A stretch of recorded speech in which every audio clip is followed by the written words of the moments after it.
Bismillah, alhamdulillah, salatu salam, rasulullah, sallallahu alayhi wasallam, assalamu alaikum wa rahmatullahi wa barakatuh. My name is Tara Khalid. I'd like to welcome to our program here at Sharjah TV. Doing good, and we hope by Allah's mercy and grace that all our viewers are doing good deeds and actions with the intention of pleasing our Lord, our Creator, Sustainer, for the sake of their own souls and for the benefit of society as a whole. And it's essential for us, for our own individual sake, to strive for righteousness, to try to enjoin good conduct, to do those things which are most pleasing to Allah, for my, selfishly you can say, for my own soul, and also for the sake of others, that if I have this intention, that of course I don't live in this world alone, that hopefully I do good, that good will rub off on other people, and they will be inclined towards doing some good deeds and actions themselves. And as a result of that, they will get the benefit from Allah subhanahu wa ta'ala. So we see it goes around in a circle, or a cycle, if you like, and good produces good. And if we have this thought, and this becomes our motto, so to speak, that I'm doing good, so good will come to me, and that people will be inspired to do good to each other, and that people will incline themselves towards speaking and acting in a manner that is pleasing to Allah, and that will be helpful and productive in the society in which I live. Just think about it. If people were to do that on a daily basis, consciously, what kind of societies we would live in, what kind of interaction would we have, what would distinguish us from other people. Just imagine if we were to really put that in front of us, if that was our real concern about our associations, our meetings, when we see people in the street, knowing them or not knowingly, what level would that put our society on? So individually, think about it. What level would that put you on if you seek the mercy of Allah now, consciously, and do things in a way which is most pleasing to Allah, consciously on a daily basis? It's a very high level of consciousness. But it is attainable, and we can do it if, inshallah, if we focus on this and it becomes important to us. If we make efforts on the things which are valuable and which are important to us. If this becomes important, and we think about, well, look, I'm thinking about my grave right now.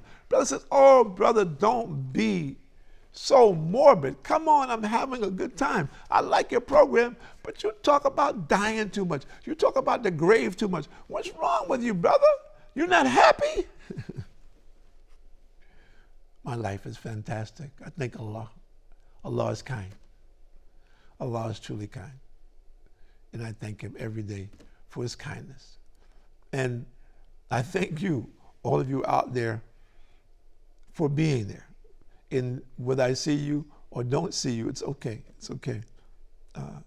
It's subhanAllah, just to have the opportunity to interact with you in this manner, for me, is exemplary, for lack of a better description. It's awesome, as we say. It's awesome. And I thank Allah for this opportunity. And I'm also aware and conscious that there are many people out there who are searching, who are reaching. They're good people. They don't know where to go or what to do. They don't know which path to follow. And especially among our young people, but not only our young people today. Because many of us, when I say my generation, have gotten lost on the path. They're good people, but somewhere along the road, they got lost, they got misguided. They didn't have their GPS system, or it broke down, it's dysfunctional. And as a result, they're like bouncing around like a ping pong ball at their age, and they're lost. And it doesn't mean that you can't find your way. Let's read something. Let's see what Allah says. And Quran chapter 4, verse 135. Bismillahirrahmanirrahim. O you who believe, Allah is talking to the believers. Be firm in justice and bear witness to Allah, even if it be against yourselves. Bear witness to Allah, even if it be just. How many people do you know like that? Think about it today. Who under all situations, he's going to be just. Even if it's against him, he's going to be just. He's going to speak the truth. He's going to do what is right, regardless, even if it's not in his favor. Think about it. Did you ever, it remind you of something? One of the things I always hated when I was growing up playing sports was a cheat. People who cheat. You work very hard, your team work very hard together, and you have people on another team who cheat, or you have referees who cheat, or you're in a place where, commonly the people are cheaters. This is a horrible feeling. And you said, well, fine. If you surpass me in something, if you beat me at something, I accept that fairly.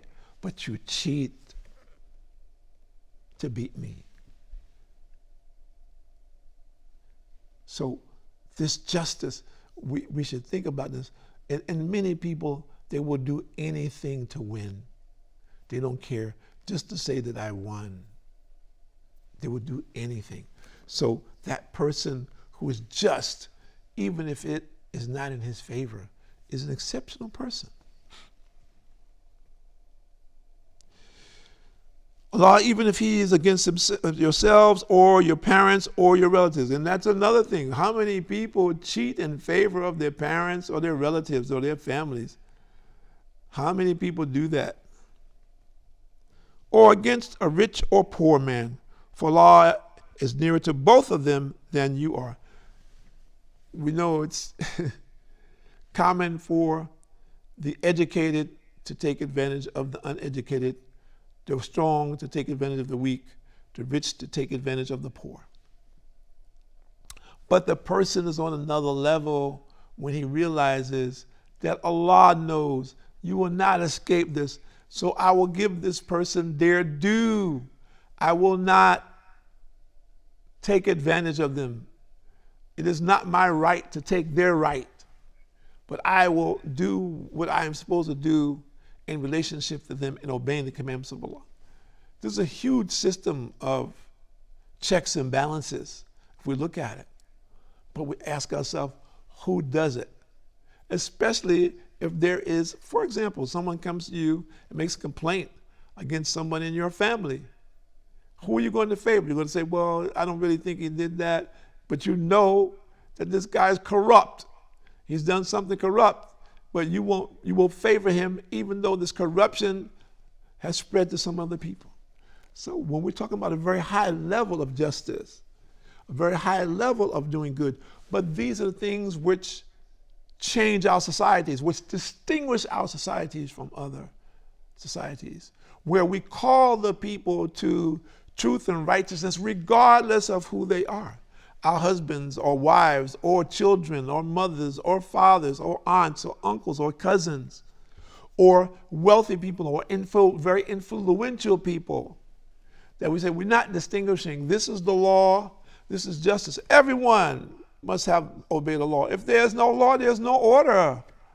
So when we make these exceptions because of a person's position or status, what are we harming? Who are we harming? We have to look at that. We have to judge ourselves and see, okay, where am I in relationship to this? And am I ready to answer to Allah for this? I don't think so. Do not follow your emotions, lest you turn away from the truth. If you deviate from the truth, know that Allah is aware of what you do. SubhanAllah. So, staying motivated to do that which is righteous and truthful, believing that Allah knows all, that when you do this, also this elevates you.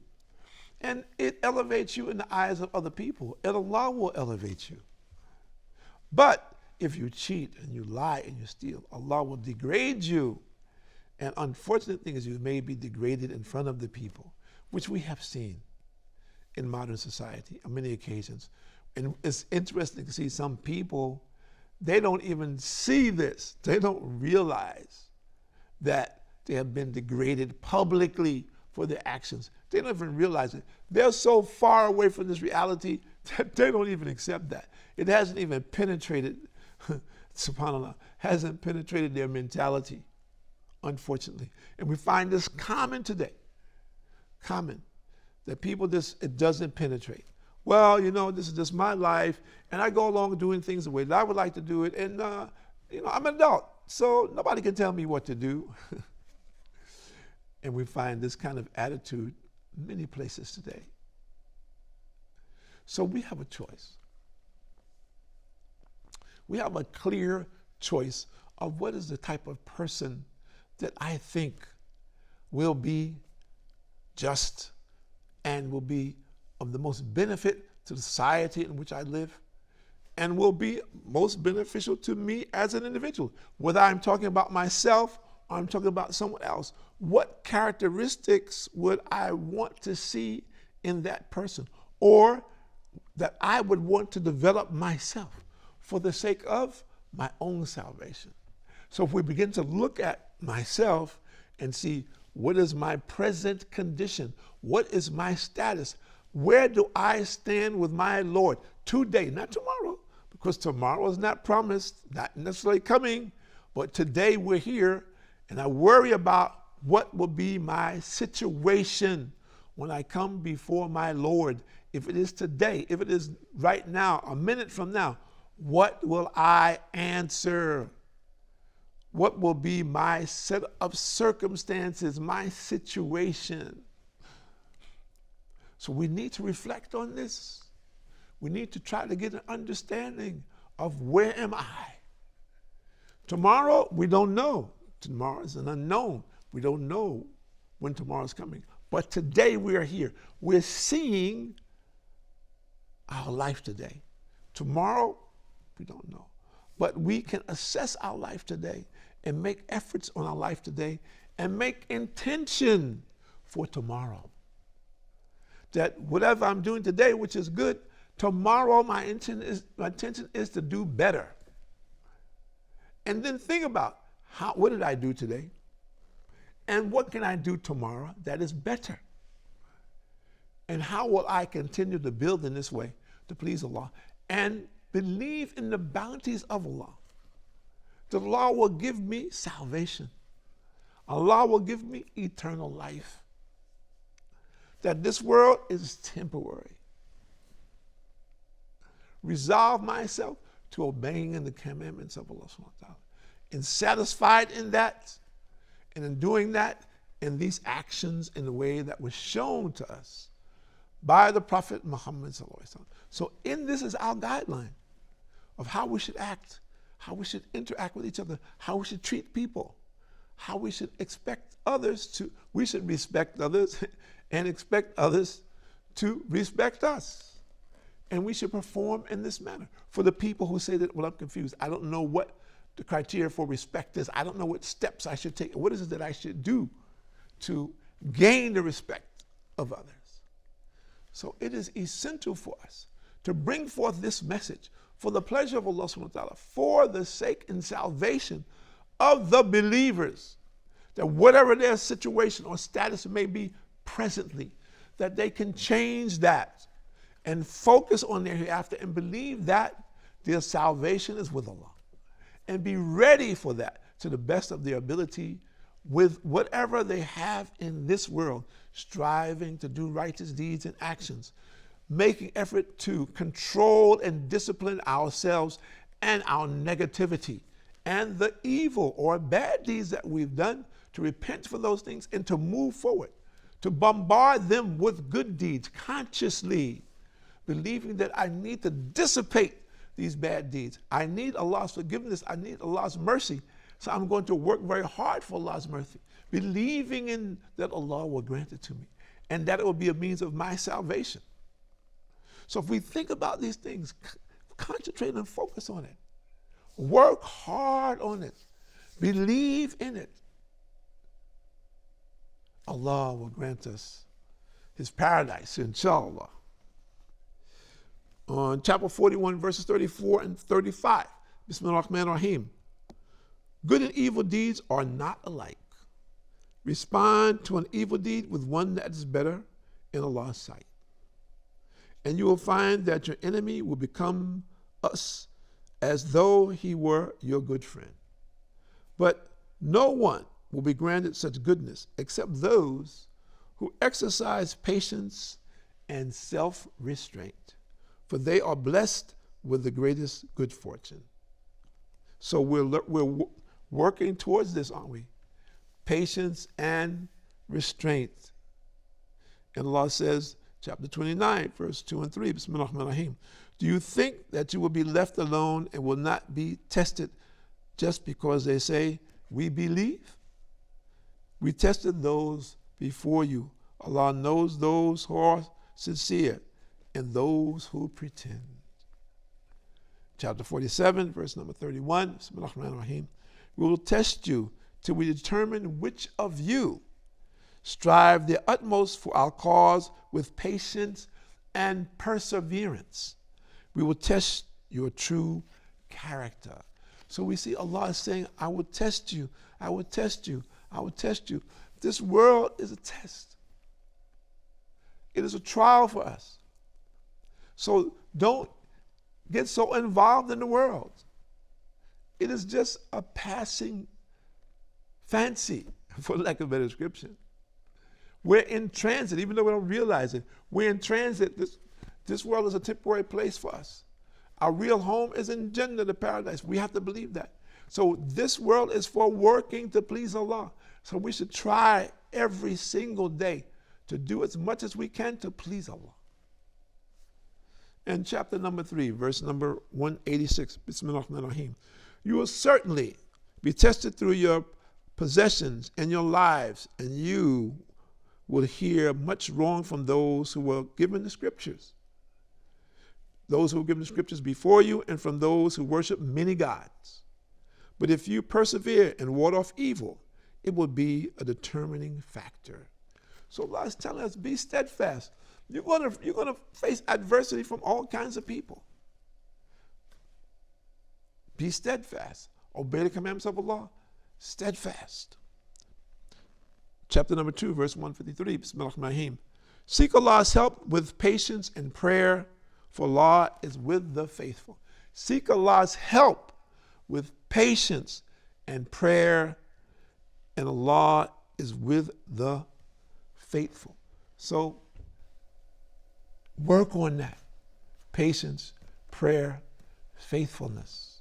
Believe in it, make effort on it, and you will see that Allah subhanahu wa ta'ala will uplift you. Take the time out today. Don't wait for tomorrow. My name is Tariq Khalid. I'd like to thank you for joining us here at Sharjah TV on Doing Good, and we hope and we pray by Allah's mercy and grace that people are getting some benefit and being more inclined towards that which is beneficial for them in this world and more so in the hereafter. Assalamu alaikum wa rahmatullahi wa barakatuh.